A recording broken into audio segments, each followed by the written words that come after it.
Welcome to SobelCo Insights. In this session, we will be discussing employee benefit plan audits.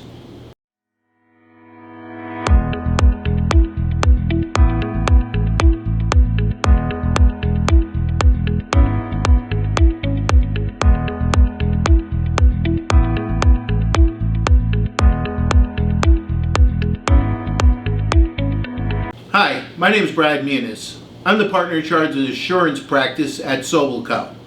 With me today is Marissa Flood, Audit Senior.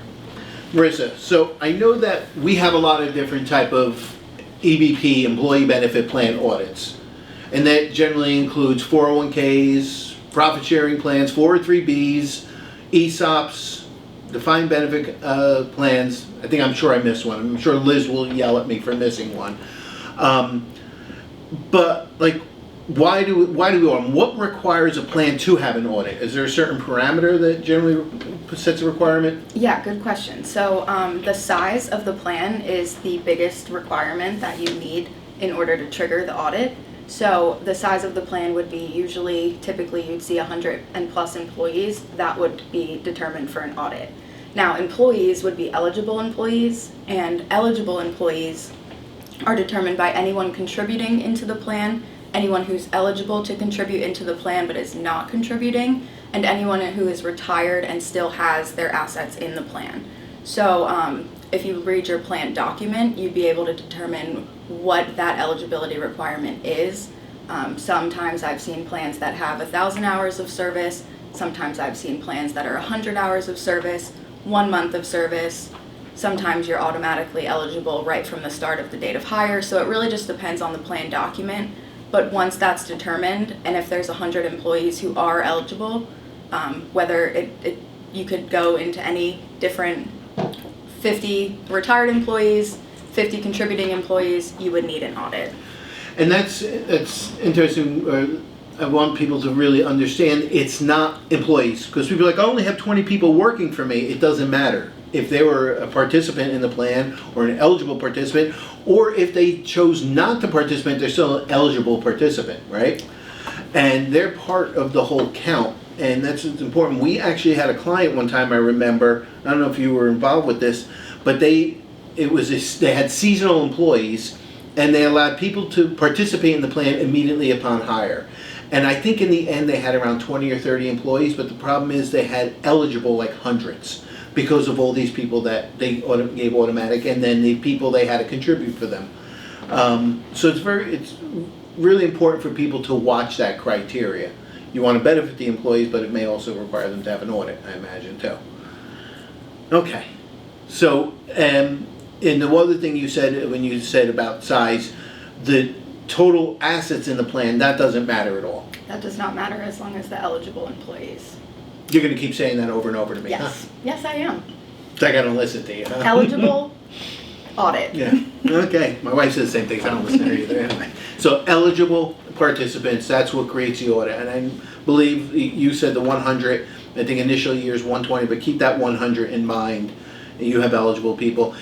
I saw a plan that we were working with where it had $500,000 of assets, and it's tough when you have an audit that costs X thousands of dollars to do.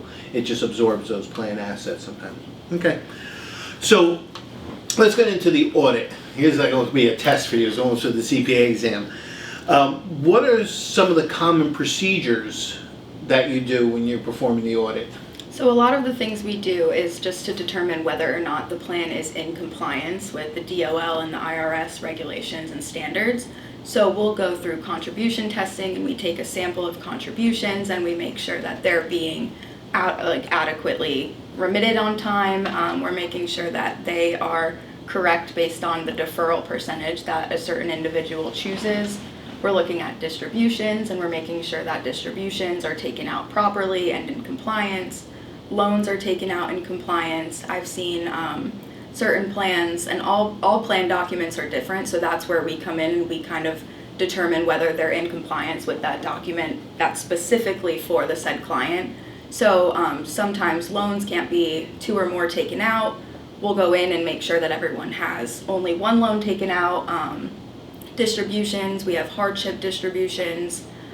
which you can take if you are in need of a financial need, and we make sure those are getting 10% penalty tax. We make sure that distributions aren't taken out afterwards for a certain amount of time.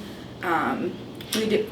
Yeah, quick question for you, because you had said something, you used three letters and then another three letters. IRS, everybody knows, boo, but kidding, sorry. But you mentioned DOL, Department of Labor. Yes. Who's requiring us to do these audits? ERISA, which falls, is that through the DOL, Department of Labor, yes. Right? So we're not performing these audits because we think it's cool, we want to do it, and what the heck. We're not doing it because the AICPA is requiring us to do it. The actual Department of Labor, through ERISA, has set these guidelines, 100% of eligible participants, thank you, has set these guidelines as to require this audit. And they emphasize certain things that they want us to focus on too. So now it's going back to what you were saying about looking at their expected contributions, looking at if they had taken loans, distributions. And I know one of the things that I've seen lately a lot, and if I QC them, I pick on that a lot. Some plans actually require you to take a distribution if the balance is below a certain amount, right? The cash out testing? Yes.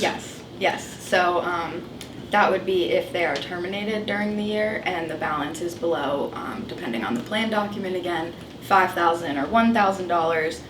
That is an automatic cash out distribution that the plan, depending on who is in charge of managing that, will take care of and make sure it's taken out of the plan and cashed out to the individual. Okay, and I've seen that a lot where I don't know if the plans get lazy or if it's a lack of a control, but there's money that's left in the plan too long, and that would actually decrease the eligible participants if they took them out of the plan like they were supposed to in accordance with the plan document. So, okay. So you're actually looking at the plan document and comparing it to how it's performing or how it's functioning. Yes, and in that instance, that would definitely benefit the participant because that's a cash out that if they're not there anymore, that's money that, is just sitting in the plan that they are no longer really a part of once they get cashed out.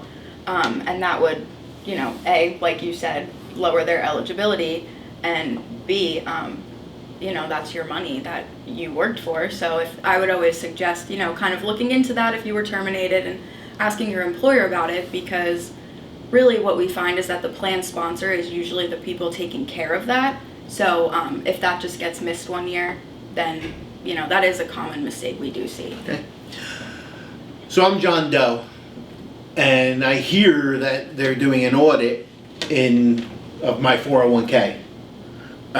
What should I expect if they're doing an audit of the plan, or if they pick my account to audit? Should I be nervous? Am I in trouble? So the first thing I always say is no. Audit... It depends? No? Okay, no, all right. Well, it depends is a very common answer in accounting, but right.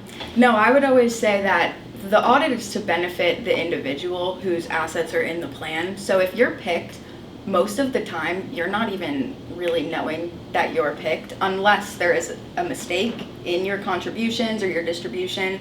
And most of the time that's just a benefit to the individual because they either didn't get their contributions timely, they didn't get enough, they got too much.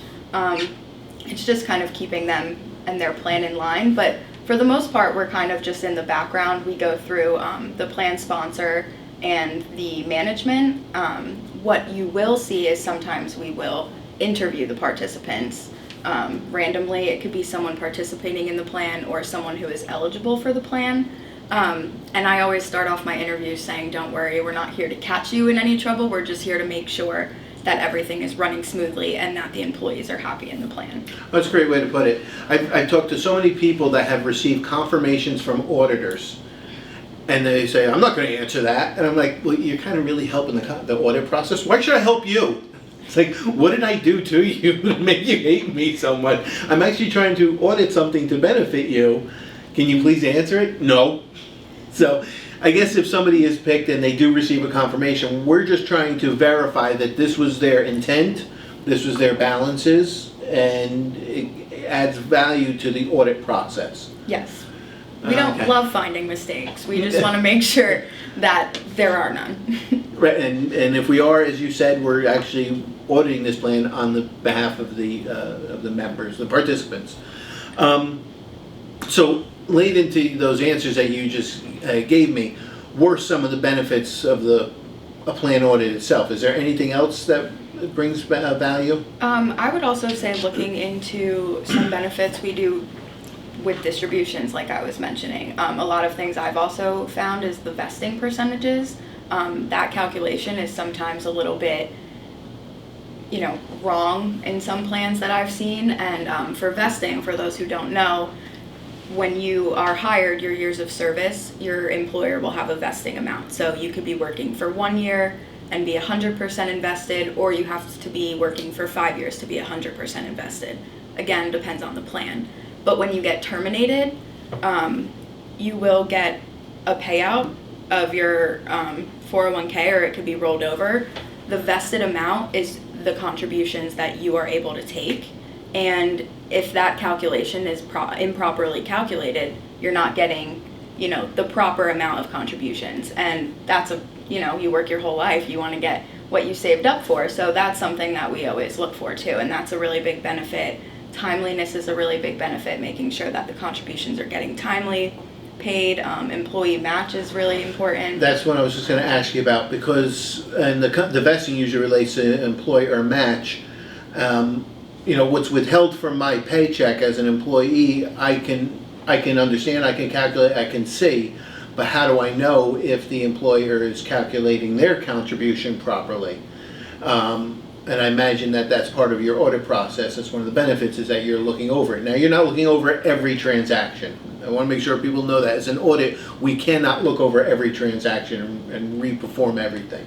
But you're testing certain contributions, recalculating. Yes. Based on, this is where size of the plan comes in. Based on the size of the plan, to be eligible, you need the 100 eligible. But like you were saying, the $500,000 plan, that's based on the size of the plan, and then we go and look at materiality, so complexity, and we base it off of a formula, and we go off of that to pick the size. So the bigger the plan, probably the more people we look at, but we never look at 100%.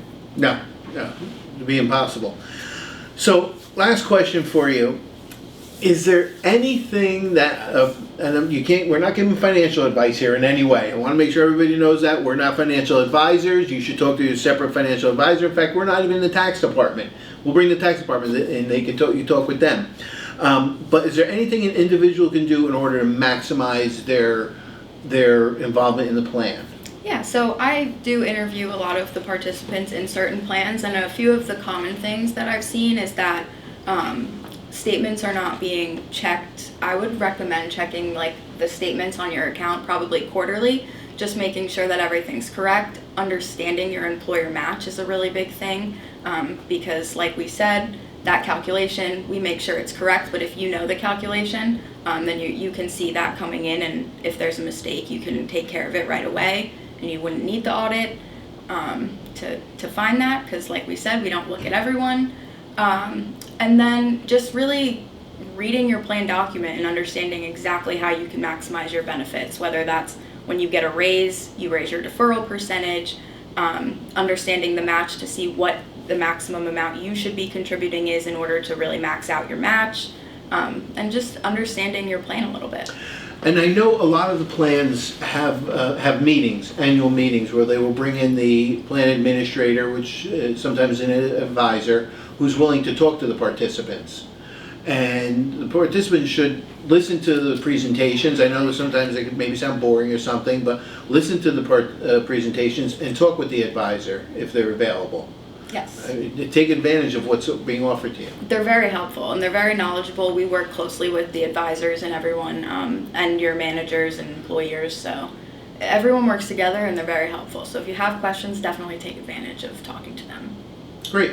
Well, I want to thank you very much. Hopefully you broke down the audit and people aren't nervous about it anymore. And I want to thank everybody for watching.